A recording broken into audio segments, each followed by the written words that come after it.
Margaret Canavan membuka pengantar buku ini dengan menggambarkan bahwa The Human Condition adalah salah satu karya Hannah Arendt yang paling mendalam dan kompleks, namun juga paling penuh cahaya.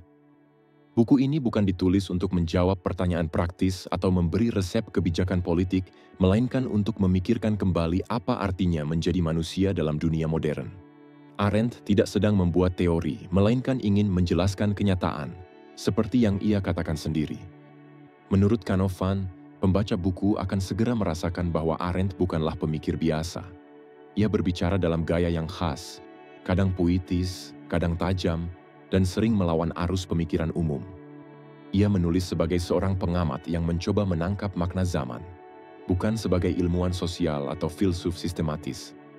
Arendt menulis dengan keyakinan bahwa pemikiran politik harus berakar pada pengalaman manusia konkret, bukan pada rumus-rumus abstrak. Canavan menekankan bahwa Arendt menyusun The Human Condition sebagai sebuah penyelidikan terhadap kehidupan aktif manusia, yang ia sebut vita activa. Bagi Arendt, vita activa terdiri dari 3 kegiatan dasar: kerja, karya, dan tindakan. Ketiga hal ini adalah cara-cara utama manusia hadir dan berperan di dunia. Namun menurut Canavan, ketiganya kini mengalami pergeseran atau bahkan krisis dalam dunia modern. Disinilah Arendt berbicara dalam suaranya sendiri.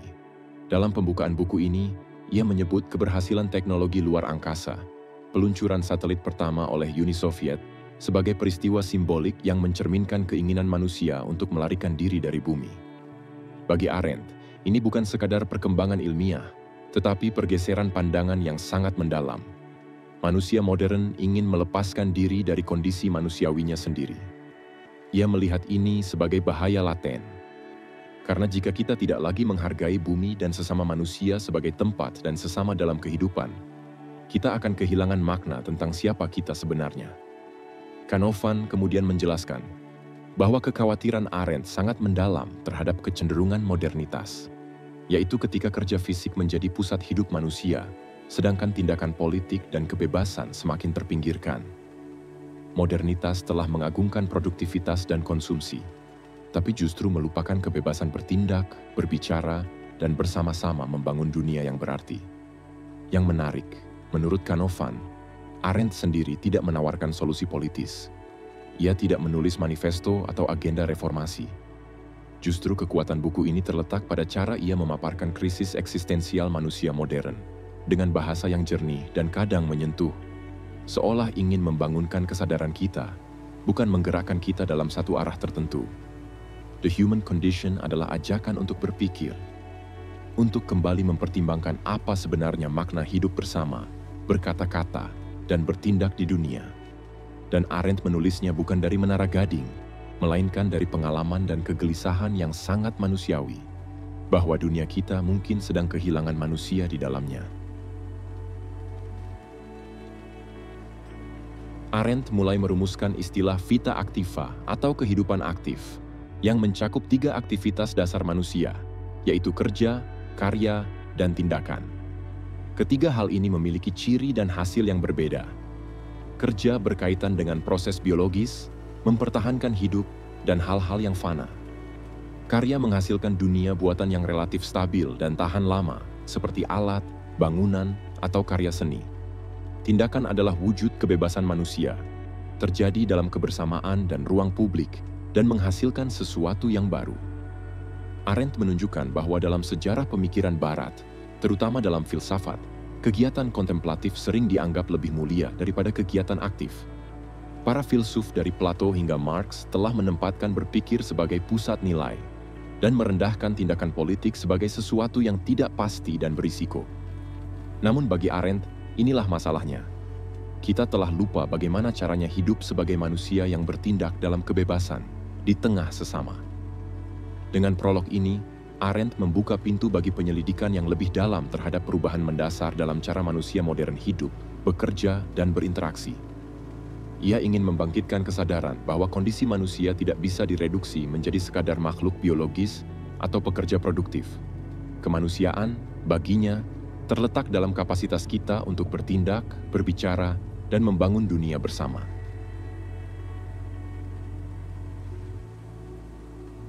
Pada bab pertama, Hannah Arendt mulai menggambarkan secara lebih rinci apa yang ia maksud dengan kondisi manusia.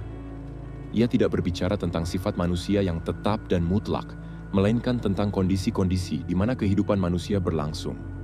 Hal-hal yang memungkinkan keberadaan kita sebagai manusia, seperti kelahiran, kematian, dunia, dan sesama manusia.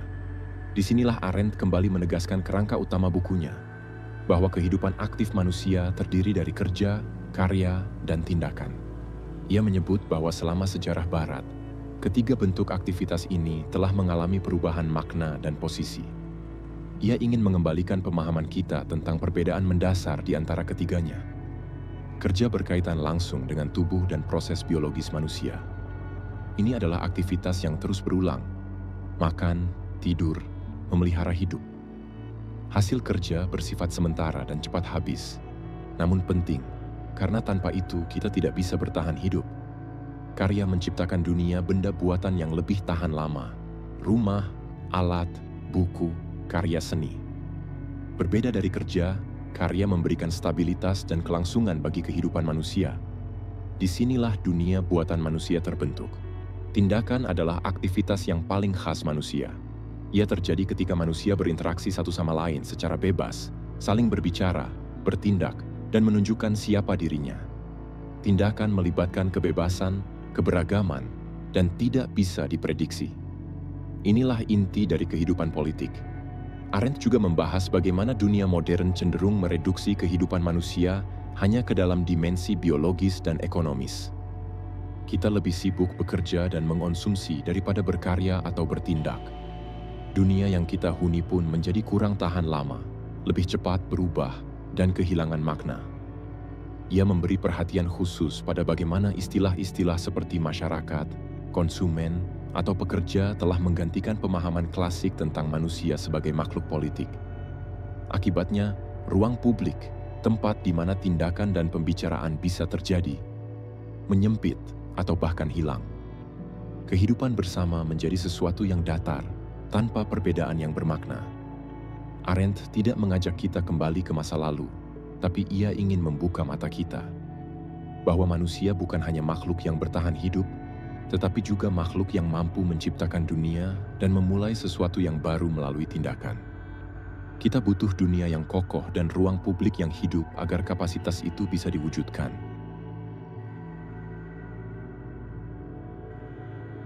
Dalam bab ini, Arendt membedakan dua ranah utama dalam kehidupan manusia, yaitu ruang publik dan ruang privat. Di dunia Yunani kuno, ruang privat adalah tempat kebutuhan hidup dipenuhi, misalnya makan, tidur, dan merawat keluarga. Sedangkan ruang publik adalah tempat manusia bisa tampil sebagai makhluk politik, berbicara, dan bertindak bersama. Menurut Arendt, modernitas telah mencampur adukkan kedua ranah ini. Ruang privat menjadi tempat pamer, dan ruang publik kehilangan sifat politiknya. Dalam masyarakat modern, kehidupan sosial seperti opini publik atau konsumsi massal menggantikan ruang publik yang sejati. Dan ini mengancam kebebasan serta keberagaman manusia, yaitu hilangnya dunia yang kokoh sebagai panggung untuk tindakan.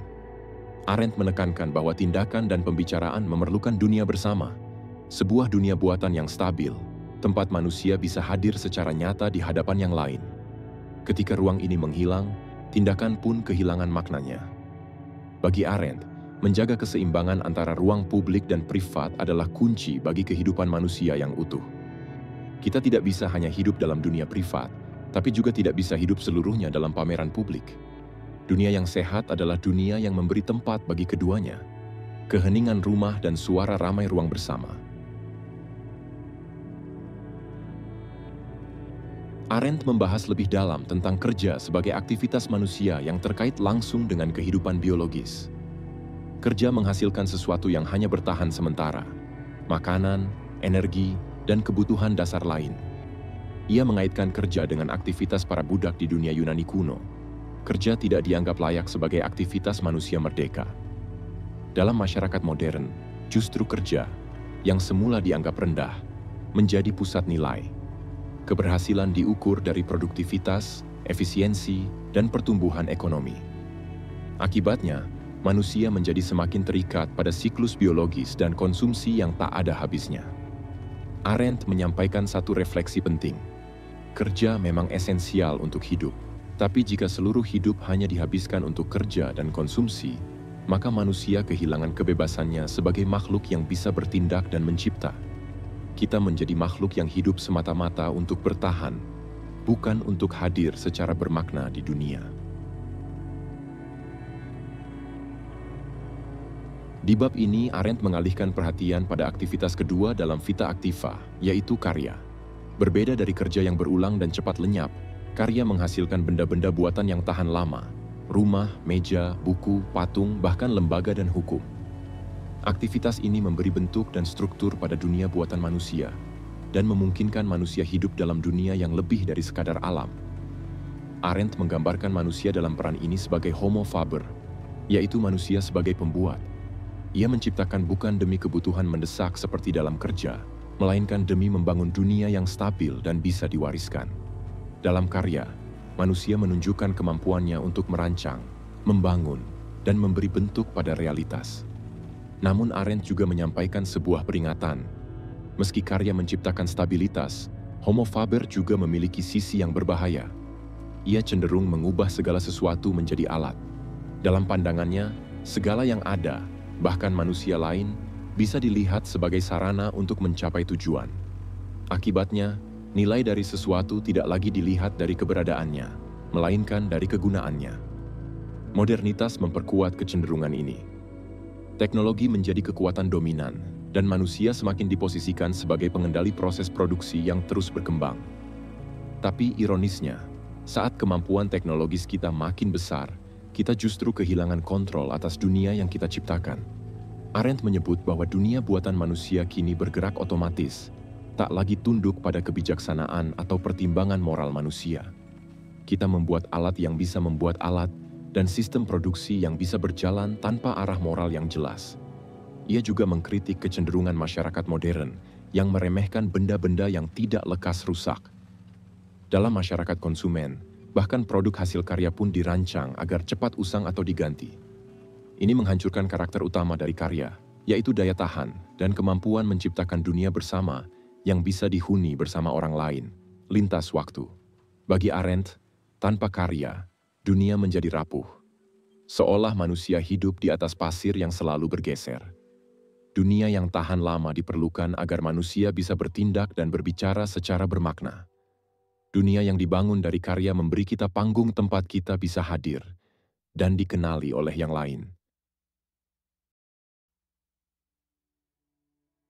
Arendt membahas bentuk aktivitas manusia yang paling tinggi dan paling khas, yaitu tindakan. Jika kerja berkaitan dengan kebutuhan biologis dan karya dengan penciptaan dunia buatan, maka tindakan adalah aktivitas yang terjadi di antara manusia dalam ruang kebebasan dan keberagaman. Tindakan adalah saat manusia menunjukkan dirinya yang paling sejati, bukan sebagai makhluk alam atau pembuat benda, tapi sebagai pribadi yang unik dan tak tergantikan. Arendt menekankan bahwa tindakan selalu terjadi dalam pluralitas, keberadaan bersama orang lain. Kita tidak bisa bertindak sendirian. Tindakan membutuhkan ruang publik tempat kita bisa tampil, berbicara, dan dilihat atau didengar oleh orang lain. Tindakan bukan tentang hasil, melainkan tentang kemunculan diri kita di hadapan sesama. Ia memperkenalkan dua ciri penting dari tindakan. Pertama yaitu natalitas atau kelahiran. Tindakan membawa sesuatu yang baru ke dunia. Sebagaimana setiap manusia lahir sebagai makhluk yang belum pernah ada sebelumnya, tindakan juga merupakan kelahiran yang bisa mengubah jalannya dunia. Inilah sumber harapan dan kemungkinan dalam sejarah manusia.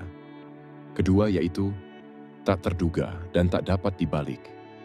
Tindakan tidak bisa diprediksi atau dikendalikan sepenuhnya. Begitu dilakukan, ia tidak bisa ditarik kembali. Kata-kata dan tindakan yang kita ucapkan bisa membawa dampak yang tak terbayangkan, baik atau buruk. Ini membuat tindakan penuh risiko, tapi juga bermakna. Karena sifatnya yang rentan dan tak pasti, tindakan membutuhkan dua kekuatan pelengkap, yaitu pengampunan dan janji. Pengampunan memungkinkan kita memutus rantai akibat dari tindakan masa lalu yang menyakitkan. Janji memungkinkan kita membangun masa depan yang bisa diandalkan bersama orang lain, meskipun tindakan itu sendiri tak pernah bisa sepenuhnya diramalkan. Arendt juga membedakan tindakan dari perilaku. Di masyarakat modern, kita lebih sering berperilaku sesuai sistem, kebiasaan, atau logika ekonomi daripada bertindak secara bebas dalam ruang publik. Kita kehilangan keberanian untuk tampil sebagai diri sendiri dan memulai sesuatu yang baru. Dalam sejarah, ruang-ruang tindakan ini pernah hadir, seperti di polis Yunani atau dalam revolusi-revolusi besar, namun seringkali singkat dan rapuh. Arendt berharap manusia modern bisa membangkitkan kembali semangat tindakan, keberanian untuk hadir, berbicara, bertindak, dan membangun dunia bersama.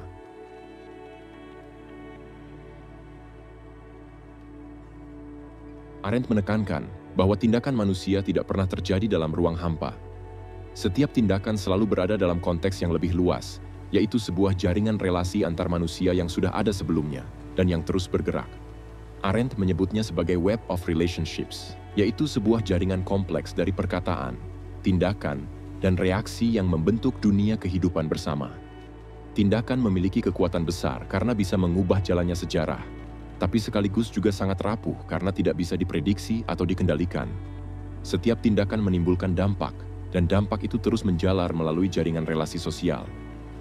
Oleh karena itu, meskipun satu tindakan tampak kecil, ia bisa memicu rangkaian peristiwa yang tak terduga dan luas. Disinilah tindakan menjadi tak bisa dibatalkan. Untuk menjawab tantangan ini, Arendt menyatakan bahwa ada dua penemuan besar dalam pengalaman manusia yang bisa menstabilkan dunia tindakan. Pertama yaitu pengampunan. Pengampunan memungkinkan kita membebaskan diri dan orang lain dari akibat tindakan masa lalu. Tanpanya, kita akan terus terjerat dalam dendam, penyesalan, dan kebekuan sejarah. Pengampunan menciptakan kemungkinan untuk mulai lagi, untuk tidak menjadikan kesalahan sebagai takdir yang tak bisa dihindari. Kedua, yaitu janji. Janji adalah cara manusia menciptakan stabilitas di masa depan. Dengan berjanji, kita menyatakan bahwa kita akan melakukan sesuatu di kemudian hari, dan orang lain bisa bergantung pada komitmen itu.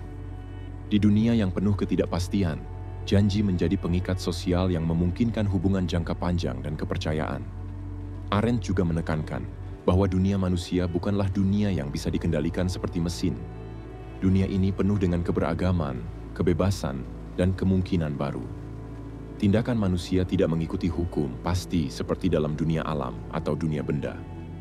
Justru karena itu, dunia manusia adalah dunia yang hidup dan selalu terbuka terhadap perubahan. Dalam bab ini, Arendt menyampaikan pesan penting, di mana dunia yang kita huni bersama bukan hanya dibentuk oleh struktur atau sistem, tapi juga oleh relasi antar manusia, oleh keberanian untuk bertindak, oleh kemampuan memaafkan, dan oleh kesetiaan pada janji. Inilah dunia yang dibangun oleh kebebasan, dan disinilah kemanusiaan menemukan tempatnya yang sejati. Di balik hiruk-pikuk dunia modern yang terus bergerak, Hannah Arendt mengajak kita berhenti sejenak untuk melihat kembali siapa diri kita sebagai manusia. Ia tidak menawarkan jawaban pasti, melainkan mengundang kita menyadari betapa kaya dan rumitnya kehidupan manusia. Melalui 3 aktivitas dasar, kerja, karya, dan tindakan, Arendt menyingkap lapisan terdalam dari keberadaan kita. Sebagai makhluk yang hidup, mencipta, dan berbicara dalam dunia bersama. Dalam kerja, kita menjaga hidup tetap berlangsung. Dalam karya, kita membangun dunia yang memberi bentuk pada kehidupan kita. Namun yang paling mendalam adalah tindakan. Ketika kita berani tampil sebagai diri sendiri, mengambil risiko untuk menciptakan sesuatu yang baru, dan menjalin relasi dengan orang lain dalam ruang publik. Disitulah kemanusiaan menemukan maknanya yang sejati. Namun dunia modern, dengan seluruh pencapaian teknologinya, perlahan menggeser kita dari tindakan menuju rutinitas, dari kebebasan menuju kepatuhan, dari ruang publik menuju ruang konsumsi. Kita menjadi makhluk yang sangat produktif, tetapi barangkali semakin terasing, dari sesama, dari dunia, bahkan dari diri sendiri. Arendt mengingatkan, manusia bukan sekadar makhluk yang hidup, melainkan makhluk yang hadir, yang bisa memulai sesuatu yang baru, yang bisa memberi makna pada dunia melalui kata dan tindakan. Ia percaya bahwa setiap manusia memiliki kemampuan untuk bertindak secara bebas, untuk mengubah arah sejarah, dan untuk membangun dunia bersama melalui jaringan relasi yang penuh tanggung jawab. The human condition bukan hanya sebuah renungan tentang masyarakat modern, tapi juga seruan lembut agar kita tidak melupakan bahwa inti dari kemanusiaan adalah kebebasan, keberanian, dan hubungan antar manusia. Di dunia yang terus berubah, kita dipanggil untuk tidak hanya hidup, tapi juga hadir dengan penuh kesadaran, keberanian, dan kasih pada sesama.